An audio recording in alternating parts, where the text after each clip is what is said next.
নতুন কাহিনী, গল্পে গাথা মঞ্জুরি, সবার মনের রূপকথা, স্বপ্নেরই ঝরা পাতা।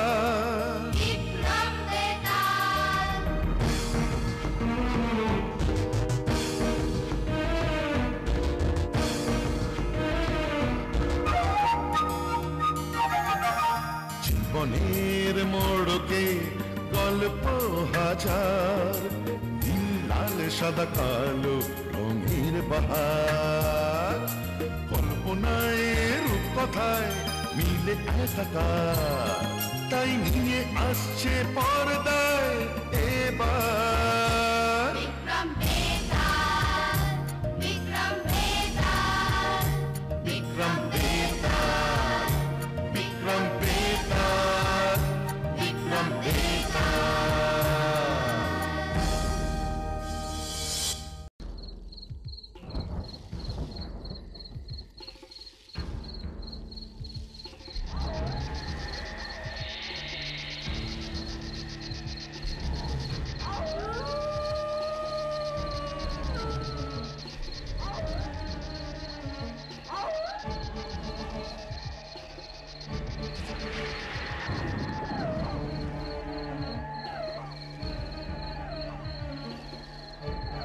আমাকে ছেড়ে দাও রাজন, মিছে সময় নষ্ট করো না।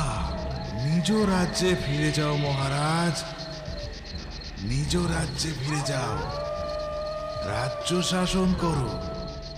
এ শ্মশান ভূমি তোমার স্থান নয়। ফিরে যেতে তো আমি আসিনি বেতাল, ঋষিকে আমি কথা দিয়েছি তোমাকে তার কাছে নিয়ে যাব বলে। আমি কিছুতেই আমার প্রতিজ্ঞা ভঙ্গ করতে পারি না বেতাল।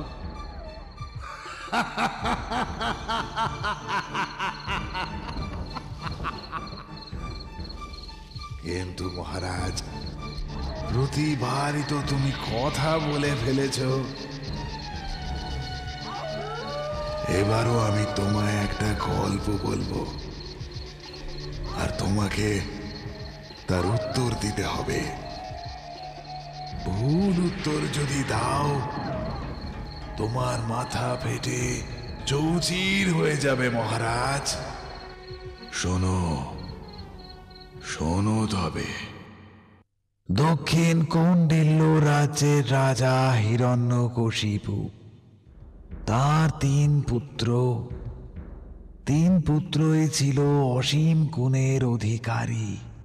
গুরুগৃহে থেকে তারা শাস্ত্র শিক্ষা, অস্ত্রবিদ্যায় প্রভূত জ্ঞান অর্জন করে। রাজপুত্রেরা গুরুগৃহে শিক্ষা সমাপ্তের পর দেশে তাদের পিতার কাছে ফিরলে পিতা তাদের বলেন, আজ তোমাদের শিক্ষা সমাপ্ত হয়েছে, কিন্তু গুরুগৃহে থেকে শাস্ত্র শিক্ষা, অস্ত্রবিদ্যায় তোমরা কতটা পারদর্শী হয়েছ তা আমি একবার পরখ করে দেখতে চাই। বলুন, শিক্ষার প্রমাণ দিতে আমাদের কি করতে হবে? আজ তোমরা বিশ্রাম করো। আগামীকাল আমি তোমাদের এক বিশেষ কাজে পূর্বের মল রাজ্যে পাঠাবো। ঠিক আছে, তবে আমরা এখন আসি। হ্যাঁ, এসো তোমরা।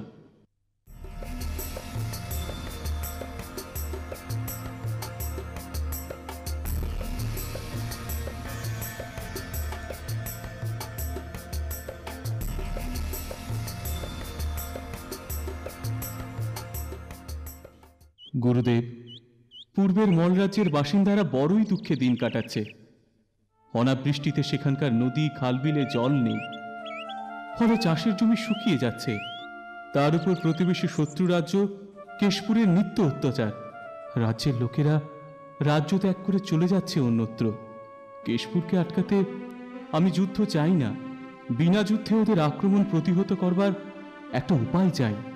মহারাজ, এই সমস্যার সমাধানে আপনি আপনার 3 পুত্রকে সেখানে পাঠান। দেখুন তারা কিছু করতে পারে কিনা। এতে রাজকুমারদের শিক্ষার পরীক্ষাও হয়ে যাবে। হ্যাঁ গুরুদেব, তাই চিন্তা করি আমি পুত্রদের আগামীকাল মল রাজ্যে যাওয়ার কথা বলেছি।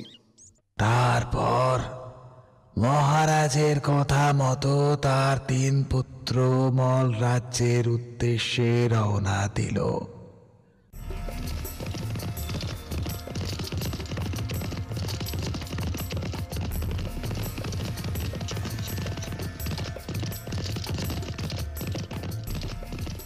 সেখানে পৌঁছে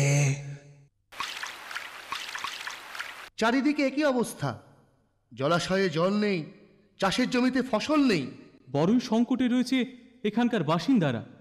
আমাদের শীঘ্রই এর একটা ব্যবস্থা করতে হবে।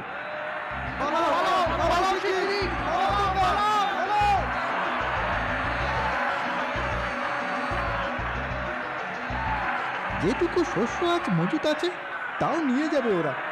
আর তা নিয়ে গেলে তো আমরা না খেতে পেয়ে মরব। চলো, আমাদের এখনই একটা ব্যবস্থা করতে হবে। হ্যাঁ হ্যাঁ হ্যাঁ, চলো শিগগিরই। রাজ্যে প্রবেশের পূর্বেই ওদের আটকাতে হবে। আমরা ওই পাহাড়ের উপর উঠে দেখি শত্রুরা সংখ্যায় কত।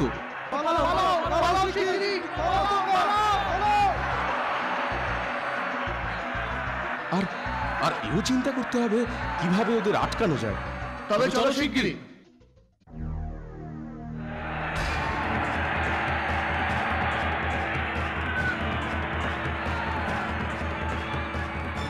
এত সৈন্যের বিরুদ্ধে আমরা তো পেরে উঠবো না। চিন্তা করো না তোমরা, আমি আমার অগ্নিবাণের শক্তিতে ওদের আটকাবো।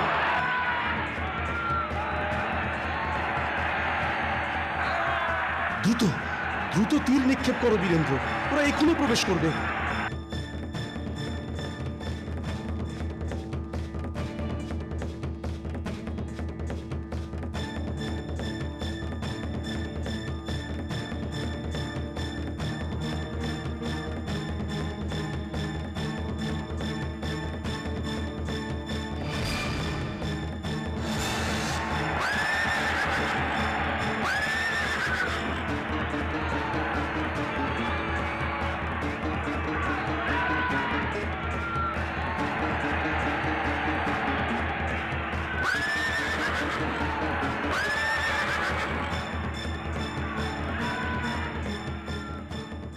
এত বড় স্পর্ধা!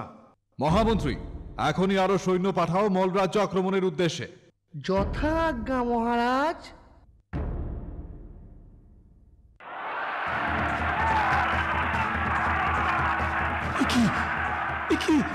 আরো সৈন্য এসেছে।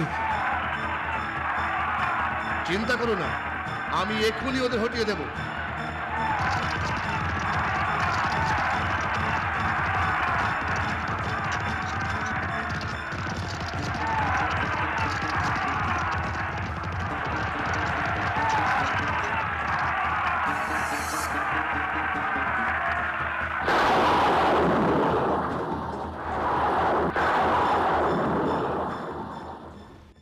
কি?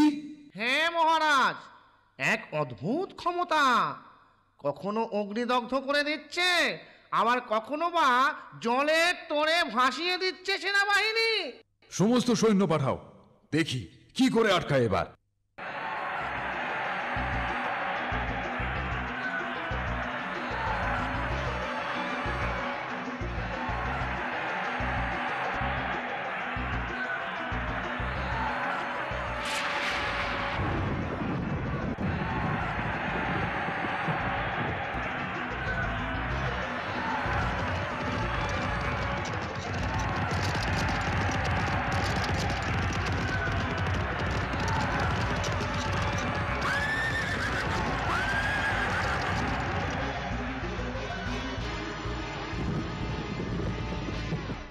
মহারাজ, আমরা কোনোভাবেই মলরাজ্যে প্রবেশ করতে পারলাম না।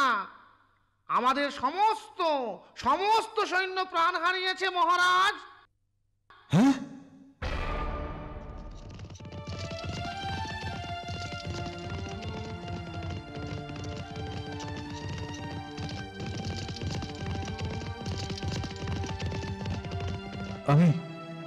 আমি হার স্বীকার করছি। আমি ক্ষমা প্রার্থী, আমাদের ক্ষমা করুন আপনারা। আমরা ইচ্ছে করলে আপনাকে এক্ষুনি বন্দি করতে পারি এবং আপনার রাজ্যের ওপর অধিকার নিতে পারি, কিন্তু আমরা তা করব না। কারণ আমরা এখানে যুদ্ধ জয় করতে আসিনি। আমরা এসেছিলাম মল রাজ্যের দরিদ্র প্রজাদের রক্ষা করতে। আপনি আপনি ফিরে যান, আপনাকে আমরা বন্দি করব না। ধন্যবাদ। কিন্তু জমিতে যে ফসল নেই।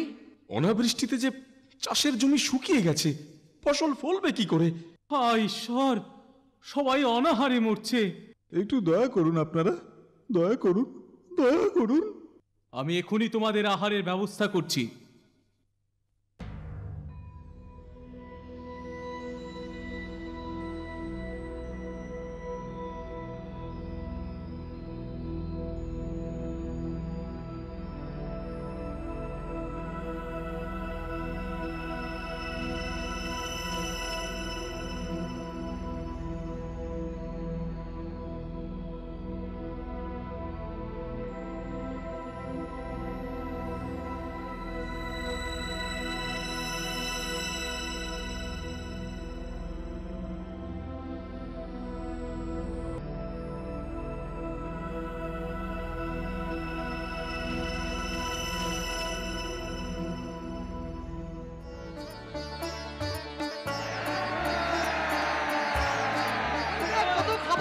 খাবার কি সুস্বাদু খাবার! দেখিনি।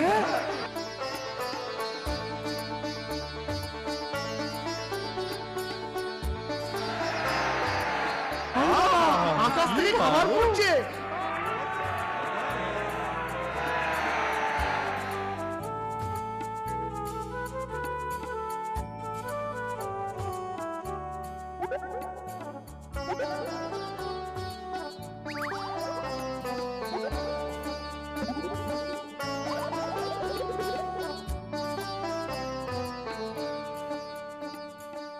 এবার আমি চাষের জমিগুলোতে জলের ব্যবস্থা করি।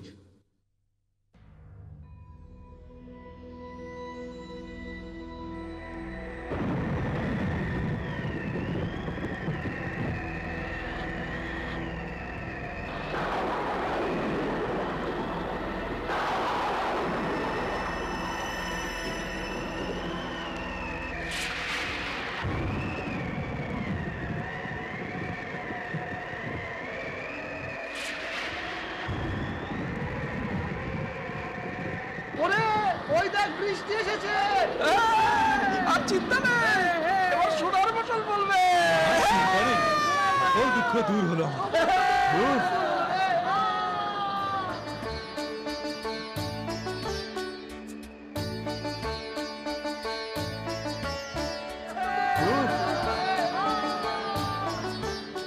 এইভাবে তিন ভাই মল রাজ্য তথা রাজ্যের বাসিন্দাদের রক্ষার মাধ্যমে নিজেদের অসীম গুণের পরিচয় দিয়ে সাড়ম্বরে নিজ রাজ্যে পিতার কাছে ফিরে এলো। এসো এসো পুত্রেরা, আজ আমি গর্বিত। সত্যি তোমরা সফল হয়েছ তোমাদের পরীক্ষায়। তারপর বেশ কিছুদিন কেটে গেল। সুখে শান্তিতে কৌন্ডিল্য রাজ্য চলতে থাকলো।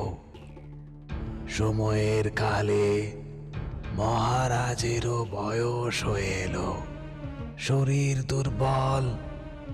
তাই মহারাজ একদিন রাজগুরুকে ডেকে বললেন, গুরুদেব, আমরা বৃদ্ধ হয়েছি,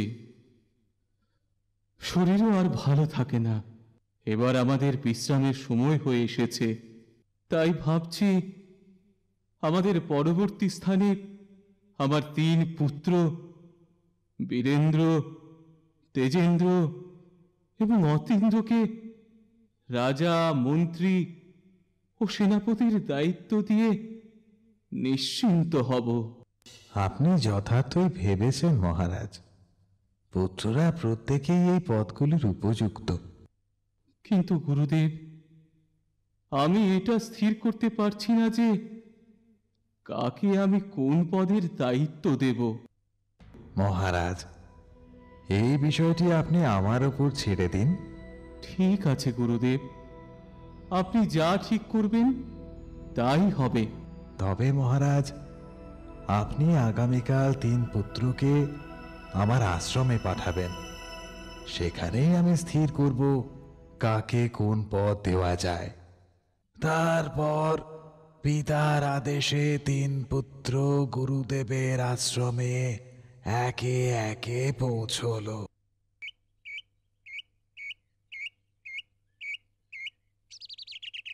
এ কি, গুরুদেব আমাদের আসতে বলে নিজেই কোথায় গেলেন? কি করি এখন?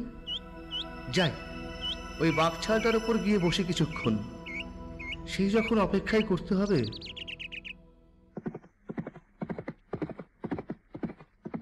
আরে, তুমি কখন এলে? গুরুদেব কোথায়? কোনো বিশেষ কাজে আটকে পড়েছেন নিশ্চয়। অতীন্দ্র এখনো এসে পৌঁছলো না? তবে আমি ওই আসনটায় গিয়ে বসি। আরে, ওই তো অতীন্দ্র এসে গেছে। তোমরা কতক্ষণ এসেছো? গুরুদেব এখনো আসেননি বুঝি? না, এখনো তো এসে পৌঁছাননি। তবে আমি দূরের চৌকিটাতে গিয়ে বসি। হ্যাঁ হ্যাঁ, বসো ওখানে।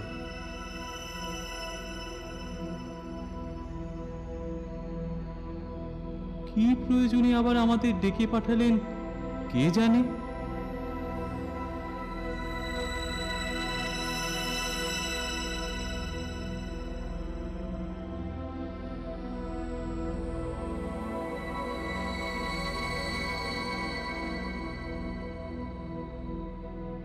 আসুন গুরুদেব, কি স্থির করলেন তবে? কাকে কোন পদটি দেওয়া উচিত হবে আমাদের? মহারাজ, বীরেন্দ্রকেই আপনি রাজপদ দেবেন, তেজেন্দ্রকে আপনি মন্ত্রিত্বের পদ দেবেন, আর কনিষ্ঠ পুত্র অতীন্দ্রকে আপনি সেনাপতির পদ দেবেন মহারাজ।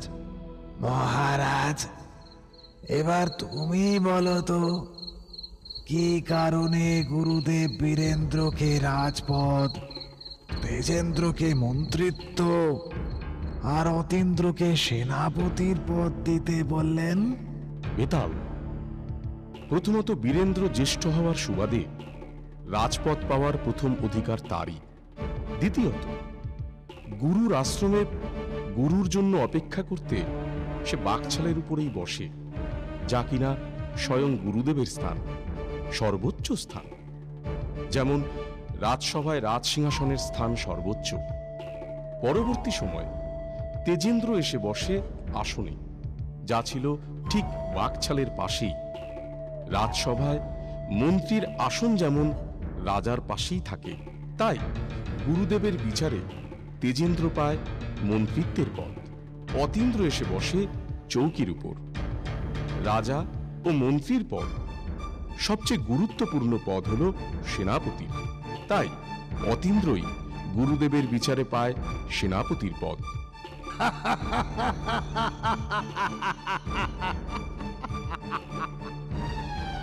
মহারাজ, তুমি এবারও সঠিক উত্তর দিয়েছ, কিন্তু আবার তুমি কথা বলে ফেলেছ।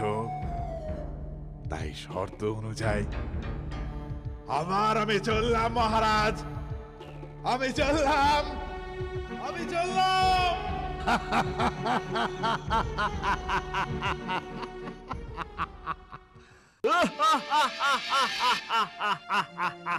বেতাল, বেতাল যেও না, দাঁড়াও দাঁড়াও, আমি আসছি বেতাল, যেও না, আমি আসছি বেতাল।